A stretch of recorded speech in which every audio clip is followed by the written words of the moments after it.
జై శ్రీరామ్. అందరికీ నమస్కారం. వెల్కమ్ టు న్యూస్ అఖండ. నేను మీ కస్తూరి శ్రీధర్. టెక్నాలజీ విషయంలో భారత్ సాధిస్తున్నటువంటి అభివృద్ధి విషయంలో ఒక కీలకమైన ఒక ముఖ్యమైనటువంటి సమాచారం తీసుకొచ్చిన న్యూస్ మాత్రం చాలా బాగుండాలి. దయచేసి ప్రతి ఒక్కరు కూడా ఎక్కడా స్కిప్పులు కొట్టకుండా వీడియో అంతా జాగ్రత్తగా వినాలని చెప్పేసి మిమ్మల్ని అందరినీ సవినంగా వేడుకుంటా ఉన్నా. ముందుగా మన దేశం గురించి మనం మాట్లాడుకునేటప్పుడు కొన్ని విషయాలపైన మనకు అవగాహన రావాల్సిన అవసరం ఉండదన్నమాట. అంతకంటే ముందుగా మనకు స్టార్టప్స్ అంటే ఏంటో తెలియాల్సి ఉండాలి. స్టార్టప్స్ అంటే మన తెలుగులో అంకుర సంస్థలు అని అంటారనమాట. అంటే టెక్నాలజీను కొత్త రకంగా అభివృద్ధి చేయడమే ఈ స్టార్టప్స్ చేసే పని. అంటే ఒక టెక్నాలజీను మన సృజనాత్మకతను ఉపయోగించి అద్భుతంగా తీర్చిదిద్దే సంస్థలనే మన స్టార్టప్స్ అంటాం. మొన్న ఇజ్రాయెల్ ఎక్కడో లెబనాన్లో ఉన్నటువంటి హెజ్బుల్లా తీవ్రవాదులు ఉపయోగిస్తున్నటువంటి ఈ పేజర్లు ఉంటాయని చెప్పిన చెన్నై నేను ఈ బ్యాటరీ అంత ఉండేటి వాటిని ఈ వాకీ టాకీలను యాడనో 100 కిలోమీటర్ దూరంలో కూర్చొని ఆ నుంచే పేల్చేసింది. అంతేకాకుండా ఈ మొబైల్ ఫోన్లను ల్యాప్టాప్లకు సంబంధించి ఈ పెగాసిస్ అనే అత్యుత్తమైన సాఫ్ట్వేర్ను ఇజ్రాయెల్ తయారు చేసింది. ఇవి మాత్రమే కాకుండా డయ్యూము, స్మార్ట్ వెబ్, కిసింజర్ లాంటి అనేక సాఫ్ట్వేర్లను ఇజ్రాయెల్ అభివృద్ధి చేసింది. అందుకు కారణం ఏంటంటే ఈ స్టార్టప్స్. ఈ స్టార్టప్స్లో అనేక రకాల స్టార్టప్స్ ఉంటాయి. అవి ఒకటి defence startups, business startups, life time startups, e commerce startups, fintech startups, ఈ విధంగా అనేక రకాలైనటువంటి ఈ స్టార్టప్స్ ఉంటాయి. వీటిలో కీలకమైనటువంటివి డిఫెన్స్ స్టార్టప్స్. ఈ డిఫెన్స్ స్టార్టప్స్ ద్వారానే ఇజ్రాయెల్ అనేక రకాలైనటువంటి టెక్నాలజీను, కొత్త తరం ఆయుధాలను తయారు చేయగలుగుతుంది. అర్థమవుతుంది కదా మీకు.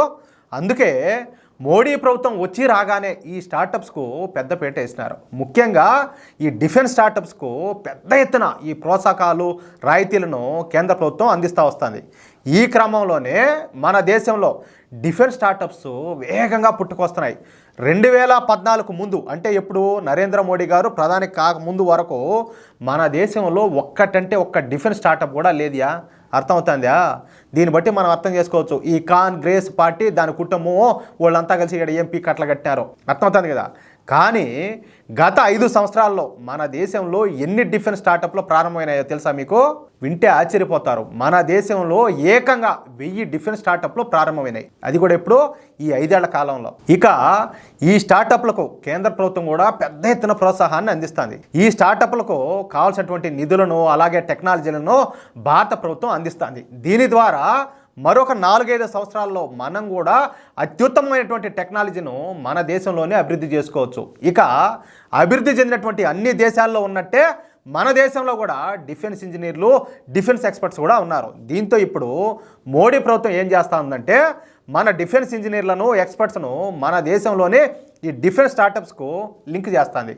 తద్వారా వీళ్ళు తమ అనుభవాన్ని ఈ స్టార్టప్ల అభివృద్ధికి ఉపయోగిస్తున్నారు. దీంతో ఈ స్టార్టప్లను ప్రారంభించే యువతకు మరింత వేగంగా ఈ టెక్నాలజీ అభివృద్ధి చేసే వెసులుబాటు అయితే కలుగుతుందన్నమాట. చూడండి ఎంత గొప్ప విషయమో. ఉదాహరణకు మన దేశంలో new space research and technologies అనే స్టార్టప్ ఒకటి ఉండాలి. ఈ స్టార్టప్లో యువత మాత్రమే కాకుండా మన డిఫెన్స్ ఇంజనీర్లు కూడా పనిచేస్తూ ఉంటారు. దీంతో ఇప్పుడు ఈ new space research and technologies అనే స్టార్టప్ సంస్థ స్వదేశంగానే స్వార్మింగ్ టెక్నాలజీను అభివృద్ధి చేస్తుంది. ఇది ప్రపంచంలోనే మొట్టమొదటి హై డెన్సిటీ స్వామ్ సొల్యూషన్ అనమాట. అంతేకాకుండా ఈ స్టార్టప్ ఇప్పుడు స్వదేశంగానే ఈ రోబోటిక్ స్వామ్స్, డ్రాప్డ్ బాంబ్స్ను తయారు చేస్తుంది. ఒకవేళ మనం ఇవే సాఫ్ట్వేర్ను, ఆయుధాలను ఇతర దేశాల నుంచి కొనుగోలు చేయాలంటే కొన్ని వేల కోట్ల రూపాయల ప్రజాధనం అయితే ఖర్చు అయిపోతుంది. కానీ వీటిని స్టార్టప్స్ ద్వారా మన దేశంలోనే తయారు చేయడం మూలంగా మనకు అత్యాధునికమైనటువంటి టెక్నాలజీ లభిస్తుంది. మన దేశ పౌరులకు పెద్ద సంఖ్యలో ఉద్యోగ, ఉపాధి అవకాశాలు లభిస్తాయి. అంతేకాకుండా వేల కోట్ల రూపాయల ప్రజాధనం ఆదా అవుతుంది. అందుకే మన ప్రధాని నరేంద్ర మోడీ గారు ఈ డిఫెన్స్ స్టార్టప్స్ మీద పెద్ద ఎత్తున దృష్టి పెట్టినారు. వీటిపైన వేల కోట్ల రూపాయలు ఖర్చు చేస్తున్నారు. యువ శాస్త్రవేత్తలను ప్రోత్సహిస్తున్నారు. ఫలితంగా ఏంటంటే ఇప్పటికే మన దేశంలో ఏకంగా 1000 డిఫెన్స్ స్టార్టప్స్ ప్రారంభమైనాయి. ఫలితంగా వచ్చే 4-5 సంవత్సరాల తర్వాత నుండి మనం టెక్నాలజీ కోసం ఇతర దేశాలపై ఆధారపడాల్సిన అవసరం కూడా ఉండదు. మోడీ గారు ఏం చేయడం లేదని చెప్పేసి వాగే వాళ్ళందరికీ కూడా ఇలాంటి విషయాలు ఏమీ తెలియదు. తెలిసినా కూడా ఇలాంటి విషయాలు చెప్పినా కూడా అర్థం కావు. ఇంకొక విషయం ఏంటంటే ఇలాంటి గొప్ప గొప్ప విషయాలను చెప్పుకోవడం ఎందుకులే, ఈ మాట నేను చెప్పకూడదు. చెప్పాలి ఆ స్వామి, కార్యకర్తలు కానించి, నాయకులు కానించి, పార్టీ సోషల్ మీడియా కానించి, జాతీయవాదులందరూ కూడా భారతీయులు అని చెప్పుకుంటే ప్రతి ఒక్కరు కూడా ఇలాంటి న్యూస్ గురించి చెప్పాలా, చెప్పుకోవాలా, ప్రతి ఒక్కరు వినాలా, ఇన్ని దీంట్లో ఉన్న సారాంశాన్ని అర్థం చేసుకోగలగాల. అప్పుడు మన దేశం ఎంతగా అభివృద్ధి చెందుతుంది, నరేంద్ర మోడీ గారు ఏం చేస్తారనేది అర్థం అవుతుంది. అట్ట కాకుండా ఊరికనే కూర్చొని కొంతమంది ఉంటారు, కనీసం పళ్ళు అన్నా దోముతారో తామరో తెలియదు, మోడీ ఏం చేస్తాడు కాదు నాయన, నీ ఇంట్లో కూర్చో అన్నం కూర కూడా ఆయనే చేసి పెట్టాలనా? మోడీ ఏం చేస్తాడంటే ఏం మనుషులు ఉన్నారా స్వామి.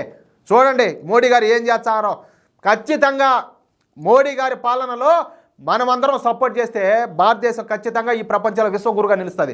ఆ నమ్మకం నాకు ఉన్నది. ఆ నమ్మకం మీకు ఉండదో లేదో ఖచ్చితంగా ప్రతి ఒక్కరు కూడా కామెంట్ రూపంలో మీ అభిప్రాయం తెలియజేయండి. అదేవిధంగా ఖచ్చితంగా ఈ వీడియోని లైక్ చేయండి.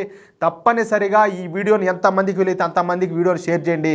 ఇదేంటంటే నేను ఇంకో మాట చెప్తా, ఎంటర్టైన్మెంట్ అయితే ఏమైనా నోరు తెరుచుకొని చూస్తారట, కానీ ఇలాంటి విలువైన సమాచారాన్ని ఓరి స్వామి చూడండి రా నాయన అంటే ఎంతమంది చూస్తారు ఏంది? ఇలాంటి విషయాలే కదా మనం అందరం తెలుసుకోవాల్సింది.